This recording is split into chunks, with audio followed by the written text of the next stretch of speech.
तो मैंने बताया था आपको कि न्यूक्लियर फिज़न में क्या होता है, एक हैवी न्यूक्लियर को हम कन्वर्ट करते हैं दो लाइट न्यूक्लियर में, जैसे कि यहाँ पे है। देखो जैसे ये न्यूक्लियर है, एक ये हैवी न्यूक्लियर है, ठीक है। इसको हम दो लाइट न्यूक्लियर में तोड़ दिया और साथ में एनर्जी रिलीज़ हुई, ठीक है। इसमें क्या था कि जो मास था रिएक्टेंट का, जो मास रिएक्टेंट का था वो क्या था, ग्रेटर किससे, प्रोडक्ट से। तो हम सभी जानते हैं कि मास क्या रहता है, मास जो है कंजर्व रहता है, कंजर्व, ठीक है ना, दैट्स इट। लेकिन अब सोच रहे होंगे कि भाई मास कंजर्व रहता है तो भाई इसमें ग्रेटर कैसे आ गया, मतलब रिएक्टेंट ग्रेटर क्यों आया। तो आपको अगर पता होगा कि आइंस्टाइन ने इक्वेशन दी थी E equal to m c square, ये हमको आइंस्टाइन ने एक रिलेशन दिया था। उन्होंने बताया था कि जो एनर्जी होती है वो इक्विवेलेंट होती है मास के, ओके। तो आप समझ ही गए होंगे कि जो मास हुआ, जो मास गायब हुआ वो काय में, एनर्जी में कन्वर्ट हो गया था, ठीक है। इतना आपको पता लग गया ना कि भाई ये रिएक्टेंट ग्रेटर क्यों हुआ, ओके। तो हम इसको एग्जांपल से समझते हैं कि आखिर हुआ क्या था आखिर इसमें होता क्या है। तो देखो जैसे हमने यूरेनियम का लिया 235 वाला, 235 वाला इसका मास नंबर है और ये इसका एटॉमिक नंबर है, ठीक है। और आपको एक बात पता होगी कि ये जो प्रोसेस है ये अपने आप नहीं होती है, इसको हमें करवाना पड़ता है। तो हम क्या करते हैं, इसमें न्यूट्रॉन डालते हैं। एक न्यूट्रॉन डाला तो क्या किया, और ये न्यूट्रॉन जैसे ही डाला इसमें ऐड हो गया तो 236 बन गया, ठीक है। और 92 का 92। तो ये क्या हो गया, ये हो गया अनस्टेबल, ये क्या हो गया, अनस्टेबल, ठीक है। अब अनस्टेबल हो गया तो अनस्टेबल हो गया तो ये ब्रेक हो गया क्रिप्टम में और बैरियम में, ठीक है। क्रिप्टम में और बैरियम में कन्वर्ट हो गया और साथ में 3 न्यूट्रॉन रिलीज हो गए, ओके। तो अब आप ये सोच रहे होंगे कि भाई यहाँ पे क्रिप्टम और बैरियम में ही क्यों लिखा, मतलब यहाँ पे हम कुछ और भी मतलब फाइंड आउट कर सकते थे। तो इसका सिंपल सा ये है कि हमने इसको मतलब अगेन एंड अगेन जब इसको हमने प्रोसेस किया तो मैक्सिमम टाइम हमारे पास क्रिप्टम और बैरियम ही आ रहा था। तो आपको पता है कि इसमें कुछ ऐसे होते हैं कि मतलब, तो मैक्सिमम टाइम प्रोसेस करने पे, रिएक्शन करने पे हमको क्रिप्टम और बैरियम ही मिल रहा था, इसलिए हमने इसको मतलब यहाँ पे मेंशन करा है, ठीक है, दैट्स इट। तो इतना क्लियर है आपको रिएक्शंस भी।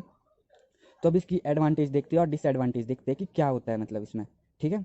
तो इसकी जो एडवांटेज है, एडवांटेज में हम ले लेते हैं पावर प्लांट हो गया, ठीक है, एडवांटेज में। और डिसएडवांटेज में हम एटॉमिक बॉम्ब लेते हैं, मतलब कि एटम बॉम्ब ले लेते हैं, ठीक है।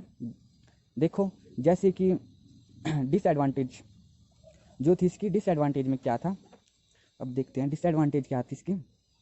डिसएडवांटेज में मतलब हमने क्या किया, देखो हमने एक यूरेनियम का एटम लिया और उसमें हमने एक न्यूट्रॉन डाला, सेम जैसे हमने यहाँ पे इस रिएक्शन में किया था, ठीक है ना।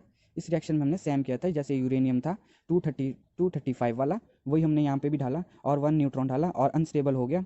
अनस्टेबल होकर इसने 2 न्यूट्रॉन दिए और 2 स्मॉल मतलब लाइट न्यूट्रॉन दिए, न्यूक्लियस दिए और 3 न्यूट्रॉन रिलीज कर दिए, ठीक है ना। 2 लाइट न्यूक्लियस और 3 न्यूट्रॉन इसने मतलब दे दिए रिएक्शन करके।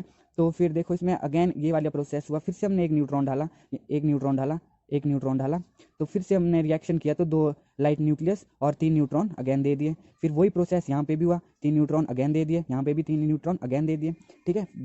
अगेन हमने फिर से इसमें 0 n 1 एक न्यूट्रॉन डाला, न्यूट्रॉन डाला और न्यूट्रॉन डाला, न्यूट्रॉन डाला, तो फिर अगेन इसने मतलब हमारे को ये प्रोसेस मतलब इतना बढ़ता गया, इतना बढ़ता गया कि देखो इसको हम बोलते हैं चैन रिएक्शन, इसको हम चैन रिएक्शन बोलते हैं, ओके। ये जो चैन रिएक्शंस हैं ये हमें मतलब कि एटम बॉम्ब में देखने को मिलती है। सोचो ना कितनी सारी एनर्जी रिलीज करता है एक एटम, मतलब जो एटम बॉम्ब है वो 10⁷ केल्विन एनर्जी रिलीज़ करता है, मतलब बहुत ही ज़्यादा एनर्जी रिलीज़ करता है, ठीक है ना। सोचो इतने से छोटे से, सोचो इतना जैसा यूरेनियम और इतनी सारी एनर्जी, तो हम बोल सकते हैं कि ये बहुत अच्छा सोर्स है एनर्जी का, न्यूक्लियर फिजन, दैट्स इट। और इसकी जो एडवांटेज है वो हमारी है power power power power plants इसकी एडवांटेज है। जैसे कि अब आप सोच रहे होंगे कि भाई हाँ हमने बताऊँ क्या किया इसके लिए हमने ये करा कि जैसे हमने यहाँ पे एक यूरेनियम रखा और उसमें हमने एक न्यूट्रॉन डाला। जैसे हमने न्यूट्रॉन डाला तो उसने क्या किया, 2 लाइट न्यूक्लियस दिए और 3 उसने हमें न्यूट्रॉन दे दिए। ओके, अब हमने इसमें एक क्या लगाई, कंट्रोल रॉड का यूज़ करते हैं हम। किसमें, पावर प्लांट्स में हम कंट्रोल रॉड का यूज़ करते हैं। कंट्रोल रॉड काम कैसे करती है, ये 2 को कैप्चर करती है और तीसरे को आगे जाने देती है। That's it.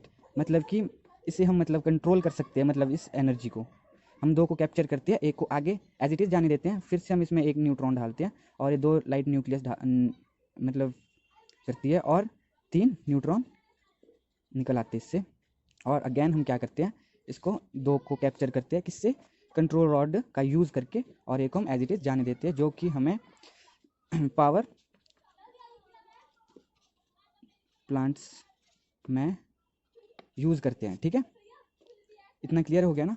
पावर प्लांट्स, अब आपको पता होना चाहिए पावर प्लांट का काम क्या होता है। पावर प्लांट का काम होता है प्रोड्यूस इलेक्ट्रिसिटी। ओके, ये इलेक्ट्रिसिटी को प्रोड्यूस करता है। इतना क्लियर हो गया ना। अब हम आते हैं न्यूक्लियर फ्यूज़न पर। अब न्यूक्लियर फ्यूज़न मैंने आपको बताया था कि न्यूक्लियर फ्यूज़न क्या होता है। न्यूक्लियर फ्यूज़न होता है 2 छोटे छोटे न्यूक्लियस को हम एक बड़े न्यूक्लियस में कन्वर्ट करते हैं। ओके, अब इसमें भी एक ऐसा था कि अब सपोज करो जैसे ये पॉजिटिव चार्ज है, ये भी पॉजिटिव चार्ज है, न्यूक्लियस आपको पता है पॉजिटिवली चार्ज होते हैं। ठीक है, इसमें क्या हुआ, अब आपको पता है पॉजिटिव एक दूसरे को क्या करेंगे, रिपेल करेंगे।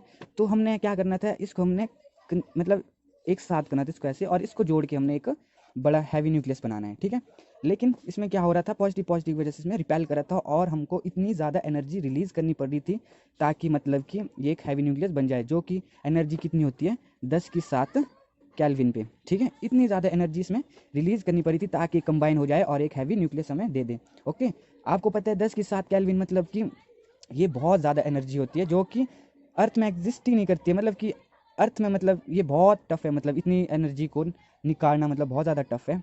इसलिए मतलब न्यूक्लियर फ्यूज़न का हम यूज़ नहीं कर पाते। मतलब कुल मिला के बात यही है। इतना पता लग गया ना कि इसमें क्या होता है, 2 छोटे छोटे न्यूक्लियस को हम एक बड़ा न्यूक्लियस में कन्वर्ट करते हैं, बस यही हमारा न्यूक्लियस फ्यूज़न होता है। ओके, अगर हम इसे समझे एग्जाम्पल से तो हम बताते हैं एग्जाम्पल। जैसे एग्जाम्पल में मैं आपको बताऊँ, जैसे ये हमने हाइड्रोजन लिया, ये भी 2 हाइड्रोजन लिए हमने छोटे छोटे आइसोटोप वाले। ठीक है तो हमने इसको जैसे हमने रिएक्ट करवाया तो हमें इसने हीलियम दे दिया। ठीक है ना, हीलियम दिया और साथ में एक न्यूट्रॉन रिलीज़ हुआ और साथ में एनर्जी भी रिलीज़ हुई।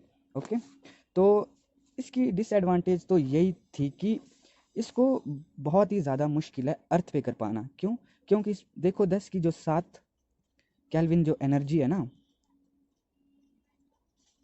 10⁷ केल्विन एनर्जी है, वो हमें कहाँ से मिली थी, वो हमारे को मिली थी एटम बम से। तो या तो हमें यही करना पड़ेगा कि एटम बम फाड़ दो, उसके बाद इतनी एनर्जी निकलेगी। तो ये तो फिर वो वाली बात होगी कि आप भी समझ सकते हो कि ऐसा हम कर ही नहीं सकते। ठीक है ना, तो इसीलिए हम न्यूक्लियर फ्यूज़न का मतलब यूज़ नहीं कर पाते हैं एनर्जी के लिए। ओके, और बट ये बहुत ही अच्छा सोर्स है एनर्जी को रिलीज़ करने का। ठीक है, ये हमें अच्छा सोर्स दे सकता है, मतलब बहुत अच्छा सोर्स है मतलब एनर्जी के लिए। ठीक है, बस इतना ही था। और अगर किसी को समझ नहीं आया तो मुझे आप कमेंट सेक्शन में कमेंट करके बता सकते हैं।